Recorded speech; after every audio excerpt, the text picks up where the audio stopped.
Everybody, it's Jason with Parallel Reality coming back with you today with an article from New Year's Eve, it's December 31st.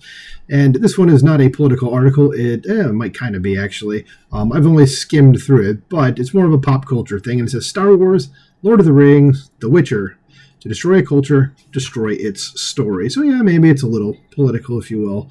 So you all probably know that...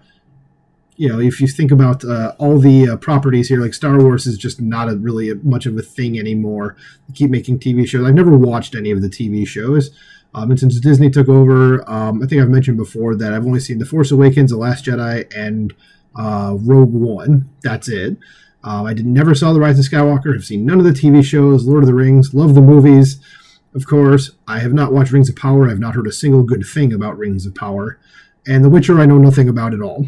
Never play the video games, which is the screen picture that this picture you see on your screen right in front of you. I know there's books as well. I've never read them. I really don't know anything about it. I did not watch the Netflix TV show. So let's go ahead and jump into this. It says, stories are important for our culture. They are a way we've imparted values and upheld ideals since time immemorial. We tell our children stories with lessons buried within them in order to help them become good people. We use stories to get people to see issues or points they might not have seen before. When Jesus wanted to make a point, he told a story.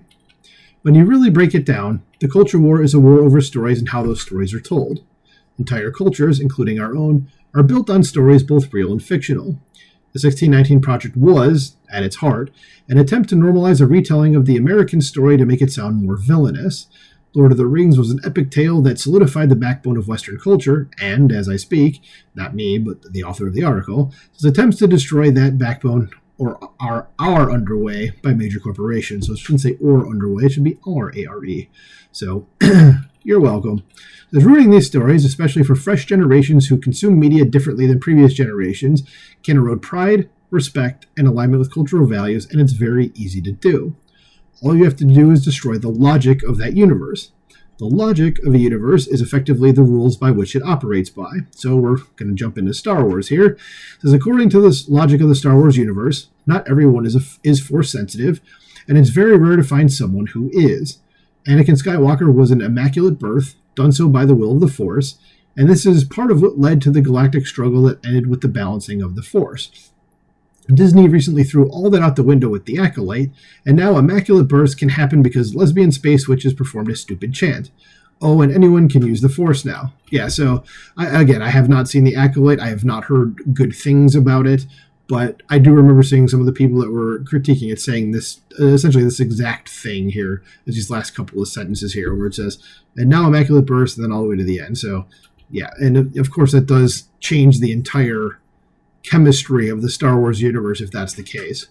So since Disney's writers broke the logic of the Star Wars universe, and now all the things that mattered before don't matter anymore.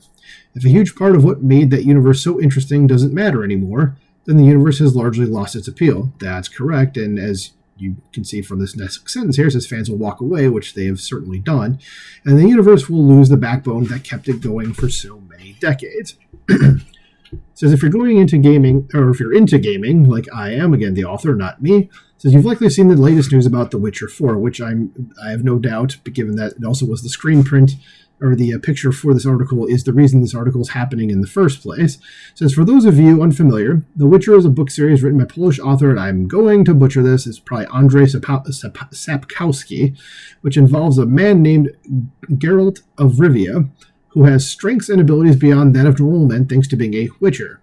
Witchers hunt monsters such as werewolves, striga, basilisks, harpies, etc., and these books became popular enough to spawn a video game series, the third entry of which is considered to be one of the greatest games of all time, and I have heard that as well. I've never played it, though. My video game playing ended basically with PS2. I've never played anything beyond a PS2.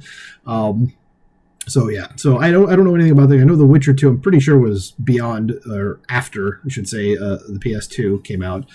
Could be wrong. Again, I don't know. I didn't play it. But anyway, let's get back to the article. It says it's a fantastic epic fantasy story with magic, monsters, swords, and sorcery. But according to recent news, The Witcher 4 developers are going to break in-universe rules in order to make one of the core female characters stronger and make the main character, Geralt, more or less irrelevant. They're going... Oh, there's another error here. Why is there a semicolon? Unless that's something on my screen. No, it's not. It says there's a colon here between the T and the H. It says they're going to give her his powers, which breaks in-universe logic, so that they can have a female main character and, according to news, put a focus on women's struggles in the universe of The Witcher. And doesn't The Witcher take place like 500-600 years ago? Listen, I hate to break it to you, but if anyone that was like a feminist today was trying to bring up the stuff that they talk about in that society, those women would probably be killed. And I'm not even exaggerating at that. I mean, in any one of those societies, they would be looked on as like crazy, like legit crazy people. There'd be whispers about them in the streets, and probably again they might end up being killed. So let's get back to the article. It says, forget fighting wyverns and griffins. Let's talk about the patriarchy, and while we do that, let's just go ahead and break the logic of the universe to find a way to fit a narrative that has no value to anyone except a very small group of ideologically rigid lunatics.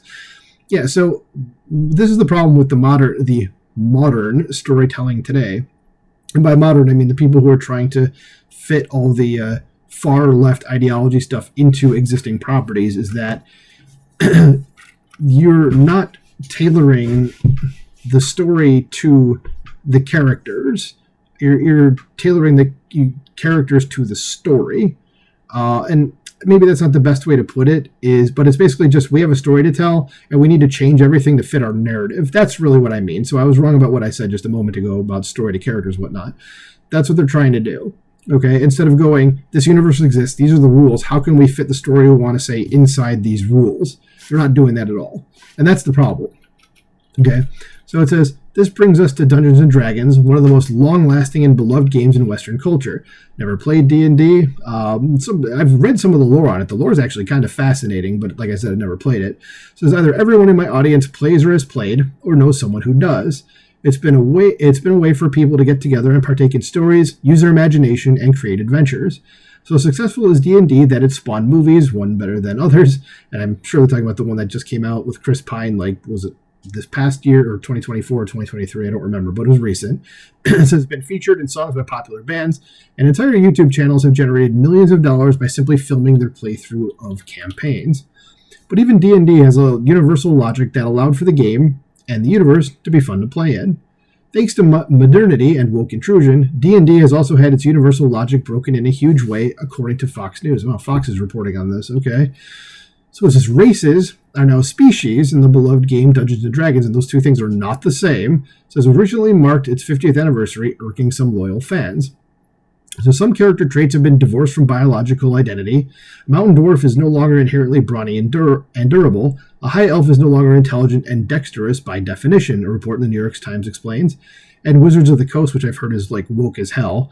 I could be wrong, again, I don't follow this, but correct me if I'm wrong, please. It says the Dungeons & Dragons publisher owned by Hasbro has endorsed a trend throughout role-playing games in which players are empowered to halt the proceedings if they ever feel uncomfortable. Yes, because nobody can ever feel uncomfortable ever again in the history of anything. Jeez, a bunch of pussies, that's what I'm going to say. Anyway, sorry, should have said earmuffs first in case there's any children around. It says the company also now suggests that extended Dungeons & Dragons campaigns begin with sessions allowing players to lay out their expectations of which topics they wish to avoid, which could include a certain type of assault that you can see on the screen right there, or drug use at times, right? Again, you can't make anybody uncomfortable with anything, ever. Like, Jesus Christ, a bunch of weaklings. It says what they're trying to do here is put up a signal flare to not only current players but to potential future players that this game is a safe, inclusive, thoughtful, and sensitive approach to fantasy storytelling, said Ryan Lessard, a writer and frequent Dungeons & Dragons dungeon master, according to the report. Yes, because when you're living in a fantasy world where you're killing other creatures, okay, as a point of the game, which is what I imagine the point is, like that's what you think is, this needs to be safe, inclusive, thoughtful, and sensitive. Like, I'm sorry, but this is the kind of thing where I look and I see that line, I go, I don't want to play the game. Like, I have zero interest in playing it because of that sentence. It's like, that's not what fantasy is really about. Like, and you'd know that if you knew anything about what fantasy actually was, and it seems like he probably should, given what he does. So back to the article, it says, so now, and not only do the races not matter in how the game is played or what abilities you might specialize in, the story itself can also be stopped at any moment because a player feels uncomfortable. Boo-hoo. Moreover, players can effectively ruin a story's depth by making sure certain aspects of it are off the table. This is effectively saying that the logic of this universe is now whatever we say it is, which is no logic at all. Correct.